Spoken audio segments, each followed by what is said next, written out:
friends, good afternoon and welcome to EduSide Live Lectures.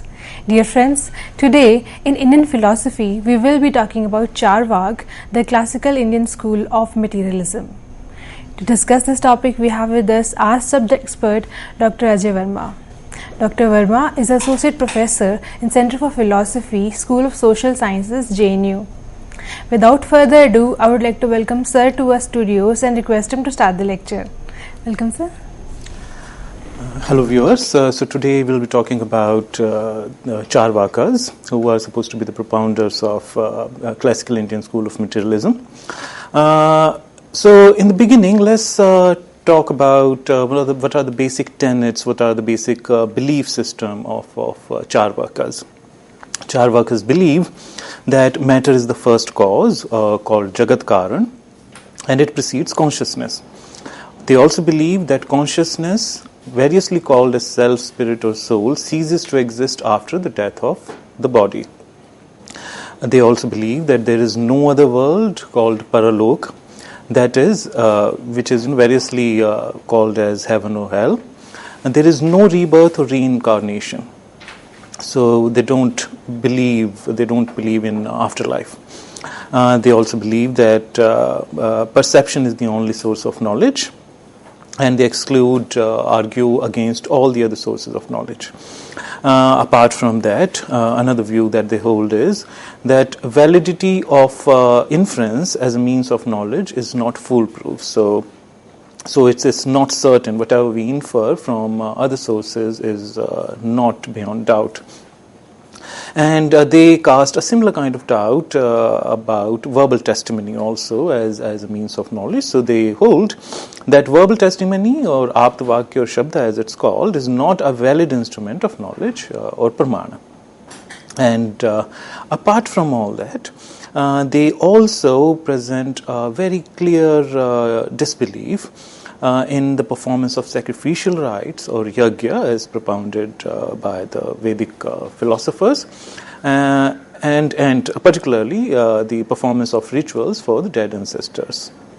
So, having known that, let's look at their belief system in some more detail. So, but before we begin, let's talk a little bit about how we could use reason in different ways. Because what distinguishes Charvakas from many of the other orthodox philosophers is the kind of use they make of reasoning. So when it comes to different ways of using reason, one way of using it is to use it in a scholastic way. Now, what does scholastic use of reason mean? Scholastic use of reasoning involves putting a premium on dialectical reasoning to push boundaries of what can be known by various kinds of inferences in order to put to rest contradictions that inevitably arise while arguing for some of the dogmatic beliefs.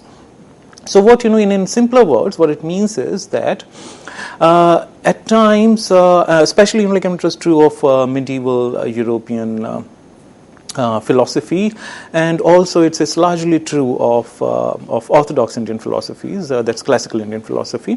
The scholastic use of reasoning means that you already put before you a certain set of beliefs, and you use reason as subservient to support them. So, say, for example, in the context of Indian philosophy, there could be certain beliefs like, say, for example, in the belief in verbal authority of Vedas. So, as we all know, all the orthodox schools of philosophy, known as Astika schools, they believe in the unquestionable verbal authority of the Vedas. So according to them, whatever is written in the Vedas is undisputably true. So that's taken by them as a given. So now, in this context, scholastic use of reasoning would mean that this belief that you have already sort of put before you, you are using reason to defend it. And this is what we find many orthodox philosophers doing, especially amongst them Mimamsakas. So as we have discussed in some of our earlier lectures, Mimamsakas go at length to defend verbal authority of the Vedas and the causal efficacy of performing Vedic rituals like yajna. So say for example, according to them, if you ask them what is achieved after performing yajna, what difference does it make? So they would rather reply that after a yajna is performed, in a certain way, the course of events in the world has already changed. So something they call as apurva, something that was not there before. So something new happens after a yajna is performed, which was not there before. And it is adrashta. It is something that is unseen.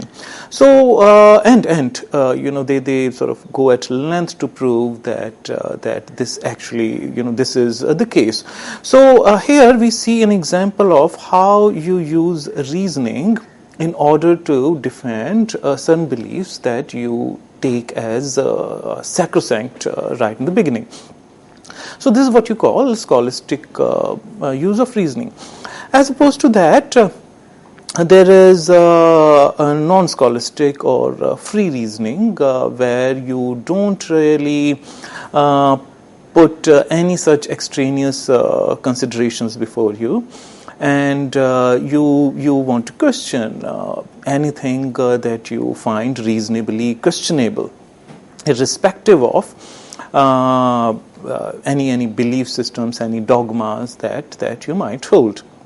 So what is sort of probably most distinguishing about Charvakas is that earlier than them, probably there was hardly any use of reason, in a free way. So what was happening prior to that was that all the philosophical systems were taking it as true that Vedas are the final authority on metaphysical questions, on certain philosophical questions, and that's unquestionable. So reasoning can be applied not to disprove them, not to disprove what's there in the Vedas, but only to reaffirm what is already there. And any dialectical use of reasoning, we find a lot of resistance against that in many of the Indian classical works. Especially you find quite a few sort of karikas in Bhartrhari's Vakyapadya, where he says that that the reason should only be used to reaffirm what's there in the Vedas, and he shows skepticism against free use of reasoning. So, but that's not within the scope of the present presentation. So, Charvakas were probably among the first line of thinkers who dared to reason freely. If we look at the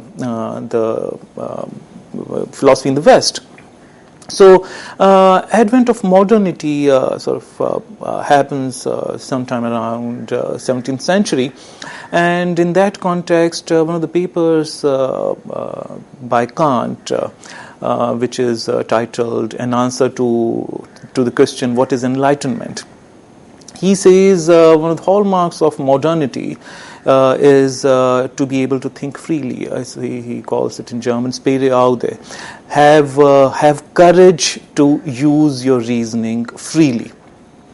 So, if you look at it, if you look at Charvakas from that point of view, what is really important to consider in the context of the ideas is that probably they were the first line of thinkers who had this courage to use the reasoning freely, and they generally gave a call to the masses that we don't really need to think only in defense of the authority.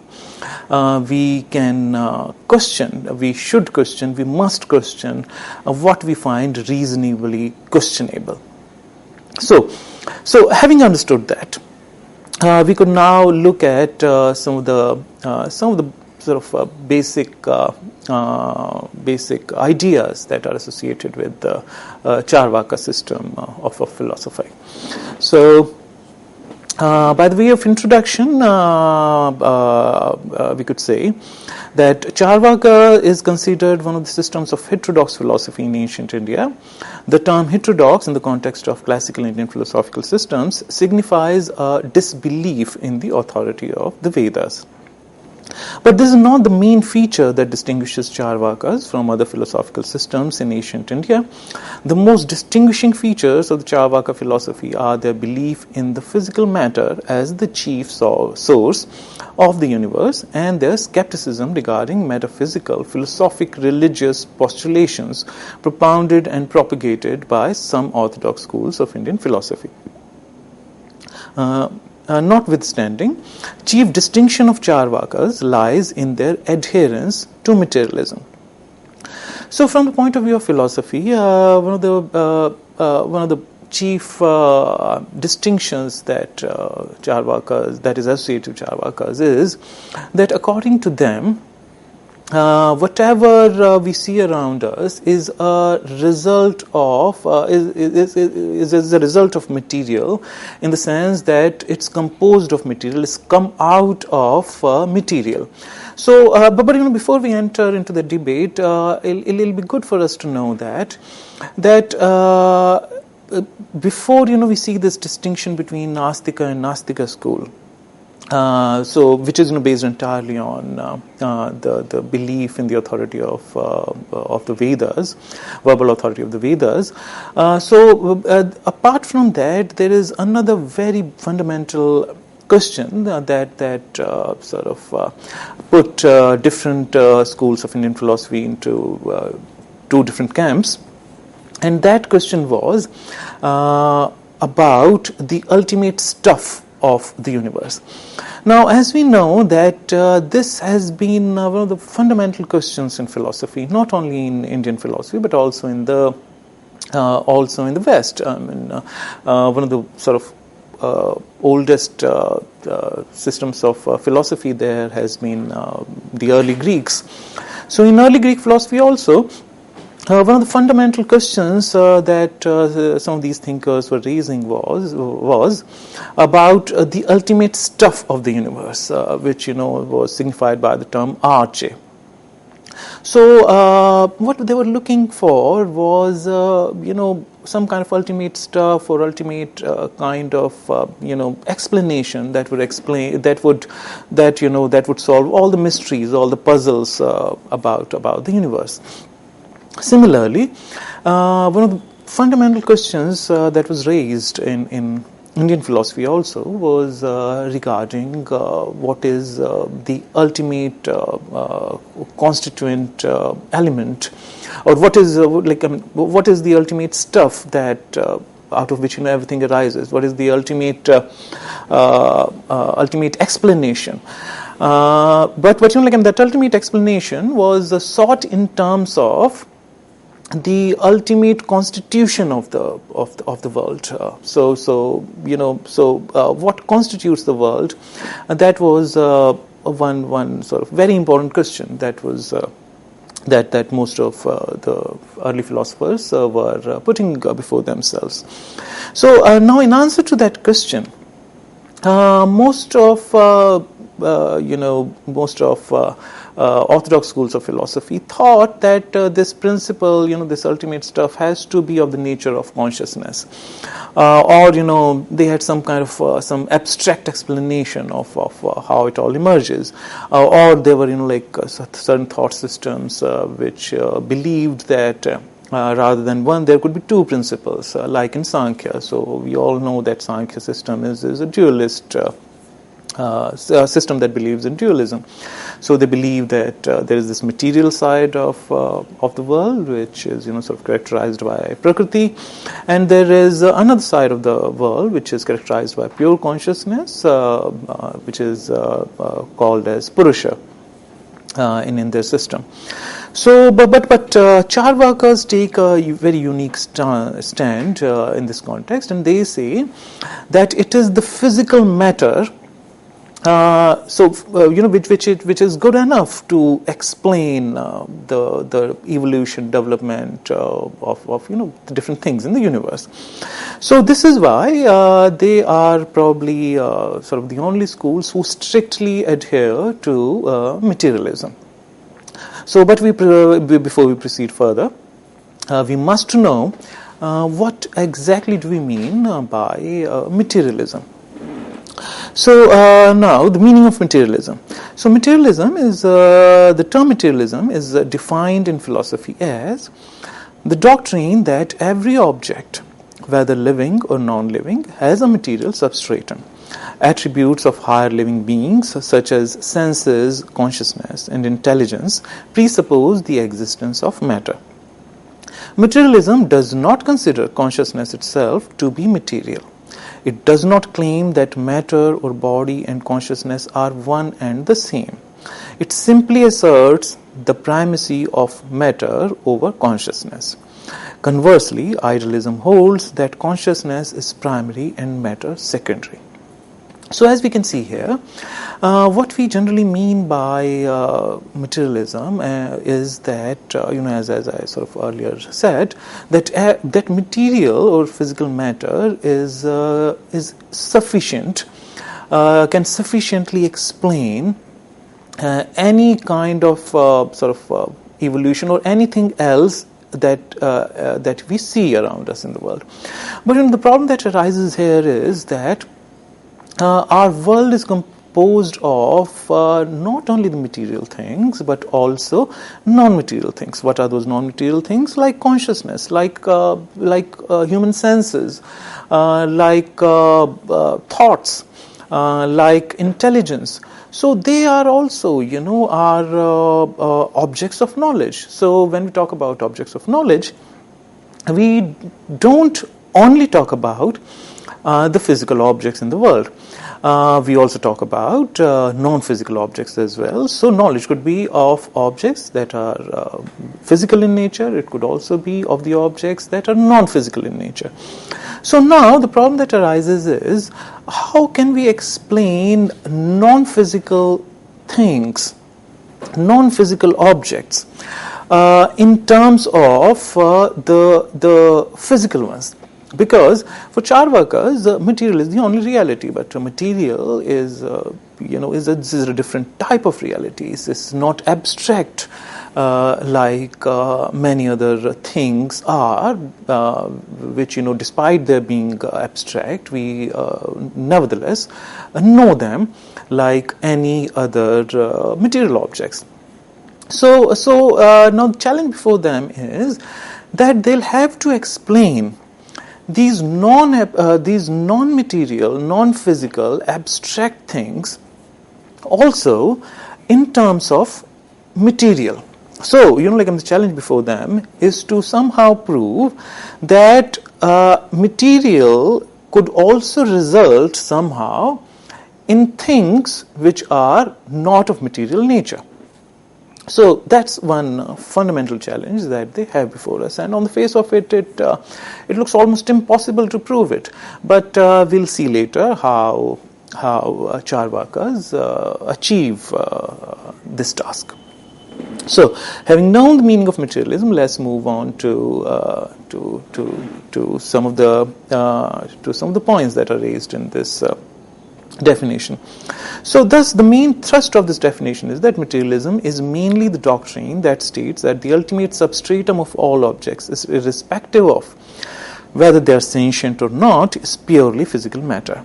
Further, the adherents of this doctrine would explain apparently non-material attributes of sentient living beings, such as their ability to have knowledge of things through their senses, consciousness, and intelligence, also in terms of special adventitious property of matter. But one should also keep in mind here that the doctrine of materialism does not state that consciousness itself is material, since that would be almost impossible to prove given the non-material, non-physical nature of consciousness. Nor do the materialists claim that matter or body and consciousness are identical and synonymous. Rather, materialists, that's Indian materialists, Charvakas, simply maintain that matter always has primacy over consciousness, since the latter is the special attribute or property of the former. This is obviously in opposition to the idealist thesis according to which consciousness has primacy over matter. Thus, to begin with, one could say that all the tenets associated with the idea of materialism in the above discussed definition are true of Charvakas as well. So the point here is that the definition of material that we are considering, Charvakas seem to be Charvaka philosophy, their thought system seems to be a fit case to be put under that banner. So, Charvakas also try to explain consciousness, intelligence, and such abstract things in terms of a result, a consequence of material. I will soon see how they explain this.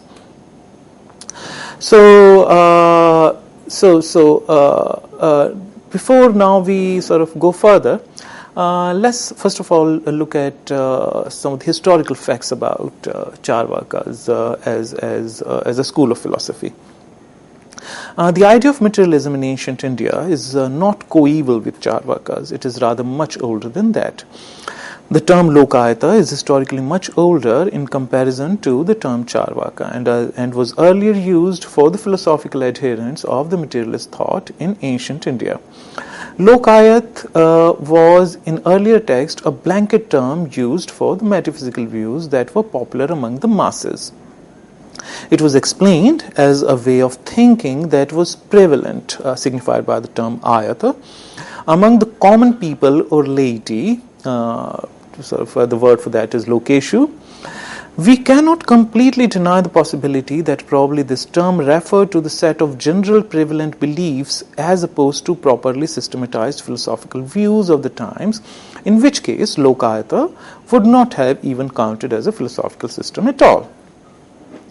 Now, some of the earlier, but nevertheless, if the point to notice here is that we find references in some of the earliest texts where, as I just mentioned, the term Lokayata referred to some of the general prevalent beliefs amongst the masses. So it was almost presented as if it didn't amount to a proper philosophical system. But the point that we must take into consideration here is that if what is philosophical and what is not philosophical is decided by on certain set of principles which have been formulated by certain people who are in power, who have a certain agenda, and if these principles have been arrived at without free use of reasoning, then even to which beliefs the term philosophy should apply or not, that also becomes doubtful or circumspect. So though this is how this term seems to be used in some of the earliest texts, but there's this agenda behind such kind of presentation of Lokayata philosophy, which from historical point of view we must understand. So, having said that, we should know some of the earliest references to these thoughts. So, some of the earliest references to such thought systems advocating materialism are found as early as 300 BC in Shvetashvatara Upanishad. In this Upanishad, there is mention of two philosophical doctrines, namely Bhuta and Swabhava. As we know, there are three basic sections of Vedic literature which are dominantly occupied with sacrificial rituals, namely the Samhita, the Brahmanas, and the Aranyakas. These rituals involving sacrifice of the living animals had started coming under suspicion since the Vedic times itself. Sporadic references of which are available in many of the Vedic texts, but the skepticism regarding these rituals and arguments against their practice are not discovered as properly compiled and systematized accounts anywhere in the early Vedic literature. Later Vedic literature of the Upanishads, however, has more elaborate and systematized accounts of such heterodox thinking. In this regard, we find an interesting debate between. But before we get into sort of these particular references, we must note that in some of the sort of the early part, some of the earliest philosophical thoughts that we find are in the Vedas. In the early sort of Vedas, where several questions, which includes question regarding the ultimate state of the universe and so on and so forth. So this question is also raised in Nasadiya Sukta, in the Rig Veda. So, the early Vedic system is predominantly ritual. So, which is so this was also called karma marga. So, you sort of the prevalent belief was that you perform rituals, in order to sort of achieve what you want. But this kind of ideal, philosophical ideal, is challenged in the Upanishads, who emphasize more upon the jnana parts according to them rather than performing rituals. It's the jnana, the right way of knowing that is going to take us towards liberation. So friends, in this particular section we talked about different ways of using reasoning. We saw how Charvakas challenged some of the earlier ways the reason was being used, and we looked at the Vedic notion of liberation, how it's challenged in the Upanishads. Thank you.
Welcome back, viewers.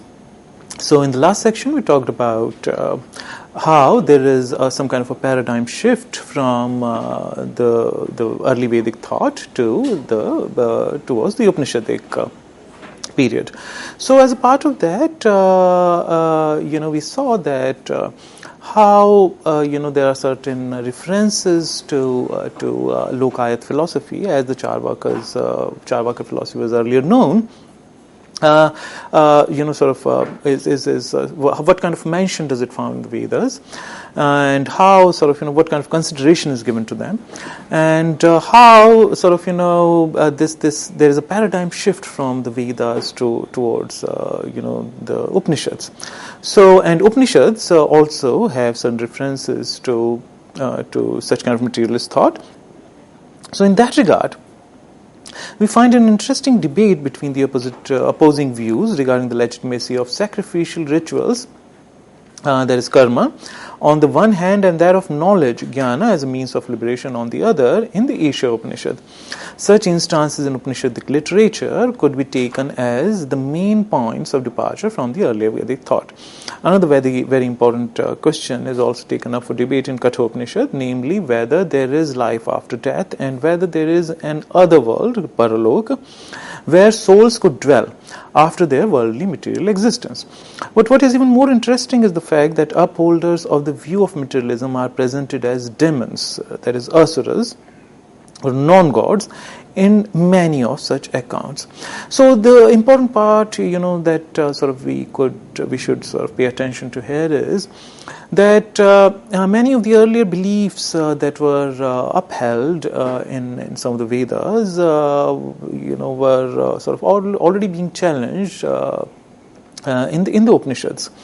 But despite that happening, wherever we find the mention of purely materialistic thought, it's presented not as some kind of an honorable mention.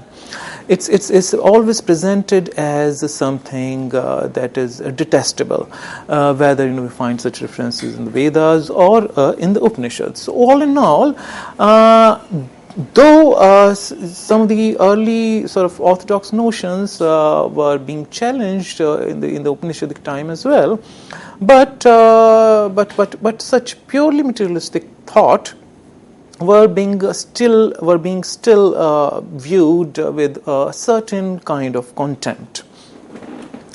So now, apart from that, there are also evidences to believe that apart from the now known Shad Darshana systems, there were many lesser known schools of philosophy. One such reference attesting the existence of such minor schools of thought is found in Maitreya Upanishad, where the appellations like non-Vedic, Avaidik, the term for which is Avaidik, and negativistic, Nastikya, are used for the propounders and upholders of materialism. Furthermore, we also find references regarding number of lesser known, what could be called minor philosophical views, even in some of the Buddhist and Jain texts. One such reference is found in the Brahmajala Sutta of the Digha Nikaya, which names 6 of such materialist views at the same time, attesting the evidence of 52 more of such minor views in circulation around that period. We also find references in some texts of the community of non-orthodox materialist thinkers called Ajivikas, whose views were older in origin in comparison with Buddhism and Jainism, but unlike the latter, they seem to have disappeared from India at some point of time for reasons we can only guess but not know. Notwithstanding this, from the philosophical point of view, what is more important for us is to consider and understand is the fact that for Charvakas, the main point of departure from the early Vedic and later Upanishadic thought is their belief in material as the ultimate point of explanation of all that exists in the universe, including the knowledge principle or consciousness. This is the main point that brings them into conflict with other orthodox philosophies of their time. So, what we see here is that probably such kind of thinkers who challenged dogmatic use of reasoning, scholastic use of reasoning, were always there, but there was constant effort from the side of the orthodox thinkers to sideline them and to present them as in some kind of a detestable picture. They were always portrayed as something that should be this thought system as something that should be shunned away from. But the main point that puts them apart from the other orthodox systems is that they try to explain everything through material, whereas whether it's Upanishads or whether it's the Vedas, there was more emphasis on things that were non-abstract in nature. So material aspect, which included our body also, is always seen, as something, that is engrossing, something that is gross, something, which, if juxtaposed with, which if opposed to the mental principle, should always be considered as something that is on a lower pedestal. So it was such beliefs that Charvakas put to challenge, and this is something sort of that distinguishes them from the other orthodox systems. So, and sort of what are the arguments they offer? We'll sort of look at them. So now, sort of as we discussed earlier, one of the main issues, one of the main important questions that have been was sort of considered very important since sort of very ancient times was what is the cause of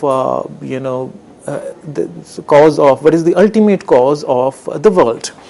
What is that sort of ultimate explanation? What is that stuff which could account for everything that we find around us as in the world? So at a larger level, it was a question regarding causation. What is the ultimate cause of everything? So now Charvaka's views on causation were somewhat like this. So with regard to Charvaka's views on causation, it would do well for us to know that the various ruminations on the origin and nature of all that exists in the universe were systematized by the thinkers of early Vedic period, seem to have been mainly focused upon one fundamental issue, namely the first cause of the world, the term for which was Jagat Karana. Several answers to this question are suggested in Nasati Sutta of Rig Veda, and several competing alternatives are suggested later on in some of the Upanishads too. In that time, we find mention of at least 6 of such suggestions, namely Kala, Swabhava, which could be translated as one's own being, that is, the meaning of the Swabhava, or one's inherent nature. Another explanation is termed as niyati, so everything happens by destiny. Yadricha, everything happens by accident.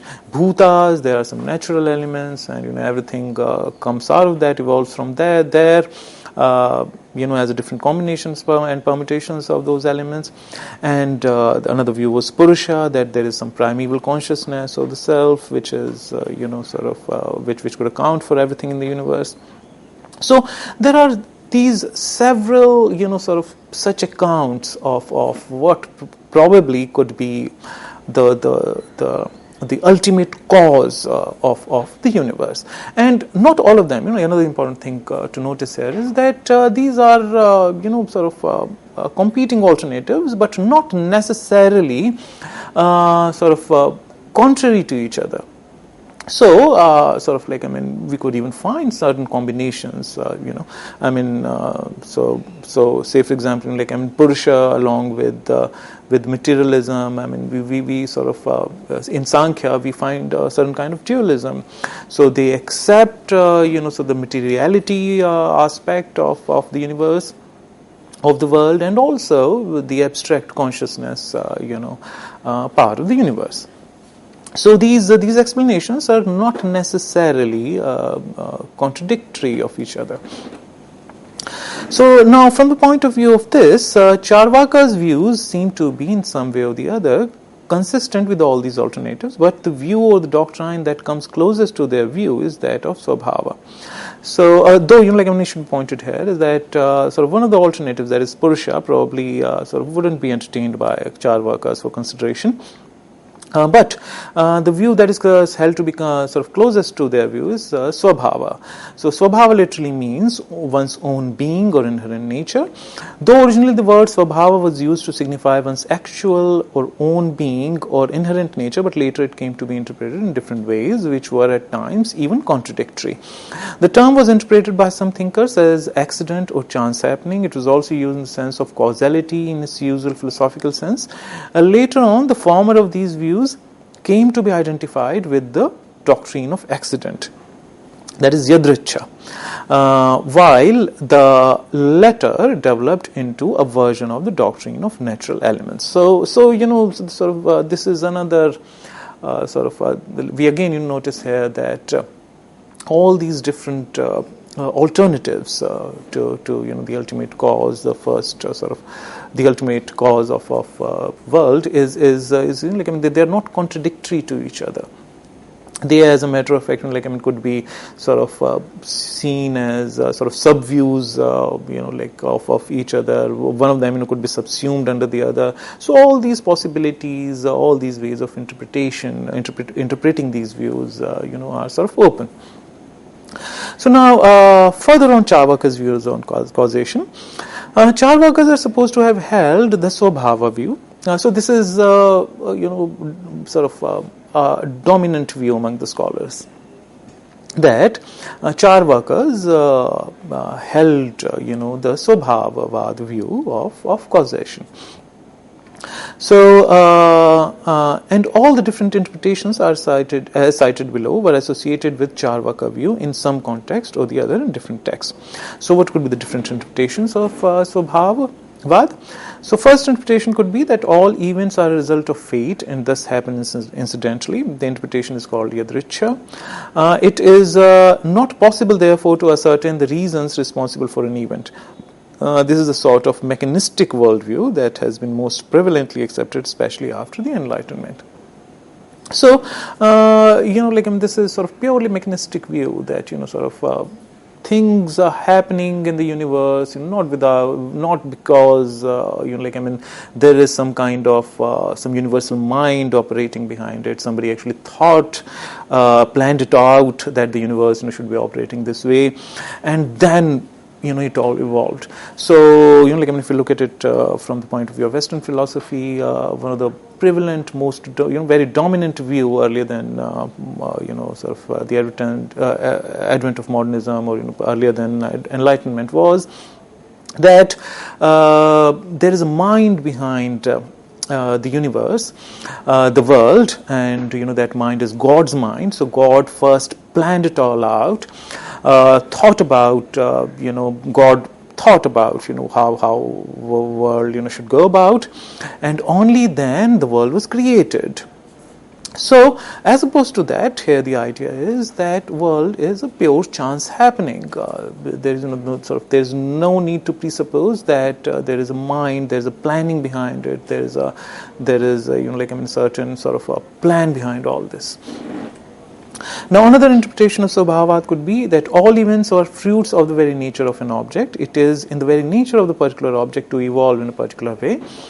This way, one could say that things are in a certain way that things in a certain way result from their own selves without any extraneous help or without any extraneous factors. This theory is called Swabhava-vad. This theory has been held to be akin to naturalism by many scholars. So, the idea here is that it is it is the very nature of the constituents of the material constituents of the world that they would evolve in a particular way. That given their nature, a particular sort of particular results would accrue from it. So, the large implication of such view would be that the sort of the constituent elements of that make up the world, they have a particular kind of a nature because of which things unfold in a particular way. And now the third interpretation of Swabhava is that nothing can be responsible for anything else. It, however, does not apply to the universal cases like origin of the universe, but this theory should be taken in the context of individual particular cases. The theory is termed as akasmadvad. So this is like a different version of what we call yadrichavad or accidentalism, where sort of instead of talking about accidentalism at sort of at a universal level, we talk about it from the point of view of particular cases. So each particular case sort of happens, there are no particular reasons behind it. So it happens as a sort of as a mere chance happening. So Charvaka's view on causation could be presented here as natural, matter-of-fact, accidental production of things, which does not require any extraneous cause or explanation. The main reason for holding such view is given as validity of sense perception and our day-to-day observation based on such perception as the only source of knowledge. It could be pointed out here that Swabhava view, in a way, comes very close to Satkaryavad and could even be considered as one of his coordinates. So, sort of what we need to understand here is that one of the main reasons why Charvakas, sort of would hold on to such views, would take us back to their views on epistemology as well, as sort of pointed out, right in the beginning, that in the basic tenets of Charvaka thought, they believe that we shouldn't justifiably talk about things that we know only in terms of only in terms of what is perceptible. So according to them, according to them, perception is the only proof, only justification for any kind of knowledge. So, given that, what we see in the world is actually all material. So, it's only material that we, that we see in the world. So, the Charvaka's view of materialism is very much, in conformation with their epistemological view, which is that we should believe in only what we see. We should only sort of justifiably talk about things that are proved through perception. That could be proved through perception. So, but but sort of that being the case, one could say that Swabhava view, since according to it, it's in the very nature of matter, that it would sort of, it is in the very nature of the constituent elements of the world that the certain results would arise. So things are of a particular nature, and they unfold therefore in particular ways. So it seems to come close to Satkaryavad, because Satkaryavad is a view which, according to which, nothing ever new, nothing new ever comes into existence. So what happens is there is one fundamental truth about the world. There is one fundamental stuff, and what we see around us are the different modifications of that, and there are several examples given in Upanishads. There is an example of gold. Gold is an element, but we could turn it into different ornaments. So we find different ornaments, but the ultimate stuff of all of them is the gold.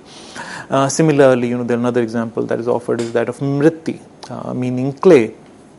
So we find so many things around us that are made of clay, but the ultimate stuff constituting all of them is mritti or clay. So all of them are explainable, in terms of clay being their cause. So in that sense, it seems to come close to Satkaryavad, but at the same time, it's not to be confused, because Satkaryavad, apart from other things, it's a view which holds that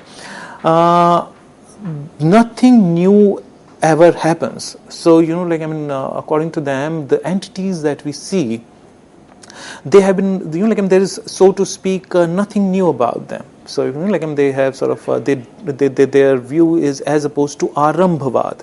Arambhavad is a view according to which things have a beginning. So Swabhavad somewhere, it's a contestable issue, since we don't have any texts which would which could be directly cited as evidences of Charvaka thought. So we can only guess about what they probably believed about the sort of causation. So Swabhavad would not probably be a kind of idea which would support non-newest, or Swabhavad could be compatible with Arambhavad as well. So so there could be sort of different positions regarding whether Swabhavad should be taken as coming close to Satkaryavad or Asatkaryavad, or maybe this is some kind of a position which is different from both. So, according to Satkaryavad, the view, no new production of things ever happens, as the ultimate stuff where everything in the world is one and the same. It nevertheless does undergo modifications. But unlike Satkaryavad, the Charvakas do not seem to have any committed position on the question regarding whether the object of production is an actual new entity that was not there earlier, or it did exist prior to its production, albeit in a different form. For this reason, it is difficult to categorize Charvaka's position in terms of Satkaryavad or Asatkaryavad theories of causation in Indian philosophy. To illustrate with an example, we might believe on the basis of Swabhava theory that since effect naturally evolves out of the cause in certain sense, the effect is already present in the cause. Example given: for example, the yogurt results from the milk because the yogurt was always inherent in the milk in some form, waiting to be churned out. So there cannot be any gainsaying the fact that it pre-existed in the milk before it is produced. On closer examination, it becomes clear that Swabhava theory may be interpreted as stating that the nature of milk is such that it turns into yogurt. But that is not sufficient ground to also thereby attribute the view to them that the effect pre-existed in the cause. So in this example, those sort of same example is cited by Satkaryavadins also, but from the point of view of Swabhavad, what we could say about this is that it is already in the nature of milk that it turns into yogurt. But whether yogurt is something new that is arising therefrom is another question altogether. So yogurt, sort of milk turning into yogurt is not sufficient ground to also thereby attribute the view to them that the effect pre-existed in the cause. Therefore, it is logically more viable to hold that Charvaka's theory of Swabhavat propounds the natural way of evolution, where it is believed to be in the nature of the object to undergo changes and modifications in some predestined ways as it evolves with time. So now let's look at some of the criticisms that could be possible against Charvaka's views on causation. Now Udayan, he is one of the famous Nyaya thinkers. In his famous work Nyaya Kusmanjali presents his criticism against the Swabhav theory of Charvakas. Criticizing Charvakas on their own ground, Udayan points out that it stands to common observation that nothing is produced out of its own self. For Nayayikas, cause and effect are different words signifying different realities, as evident from the common practice or lok vyavhar. For that reason, it would go against the common sense and common observation to hold that cause and effect are identical and refer to the same reality. It is logically inscrutable too for Nayayikas to hold that an effect could be produced by itself. Therefore, on their account, production from self is logically impossible to conceive, because one's own self, Swabhava, cannot without any extraneous agency turn itself into something else. So the basic point in this argument is that cause and effect, in our lok vyavhar, in our day-to-day practice, we hold them to be two different realities. This is why there are two different terms. If there are two different terms, then there are two different objects corresponding to those two different terms. This is the way Nayayikas look at things. So according to them, cause and effects are two separate two different distinct events. And that being so, the same self, cannot account of what arises out of it. So, if that were to be the case, then, we need to explain why, self is not constantly under production. Why it's not constantly churning out, turning into different effects. So according to them, the self, which is signified by the term swa in swabhava, requires some extraneous reasons because of which which kind of trigger the swa, the self, to turn into something else. So according to them, nothing can come out of the same single self.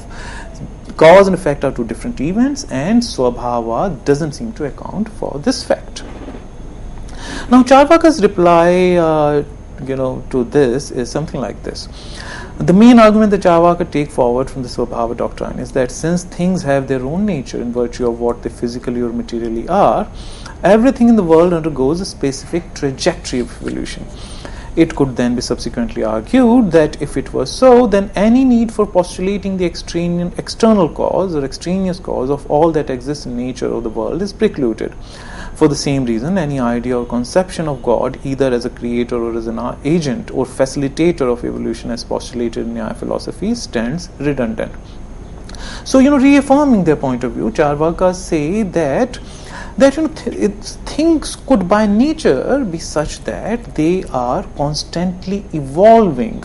There is a certain trajectory that they follow because of their inherent mechanism that's operative. And we if you look at it, it's very much one of the views that scientists work with. So basically, all the different elements have a particular kind of a nature which explains what comes out of them, and how those different elements when combined they give certain definite results. So this evolutionary approach is also one of the dominant approaches in the scientific world as well. So having said that, we could now move on to Charvaka's view of consciousness. So far we have we have just finished looking at why causation was one of the very important questions for all the different schools of classical Indian philosophy. How it's one of the very big dominant question even in the early Vedas. And how different accounts of causation are found in the Upanishads, though the dominant account in that we find there is that of Satkaryavat, meaning that there is no real change happening. It's only one fundamental stuff, namely consciousness, which takes which undergoes different modifications. So that's the dominant view that we find in the Upanishads, and Charvakas, hold yet another view, which is called Swabhavavad, according to which material, matter has its own swabhava, has its own nature, which because of which events unfold, in a certain way out of matter. So, viewers, in this lecture today, we looked at these different aspects of Charvaka's philosophy. In the next lecture, we would look at some of the other aspects of Indian materialist school of thought. Thank you. On that note, I would like to thank sir for this very enriching discussion, and thank you, dear friends, for watching our show. Stay tuned and keep watching. Thank you.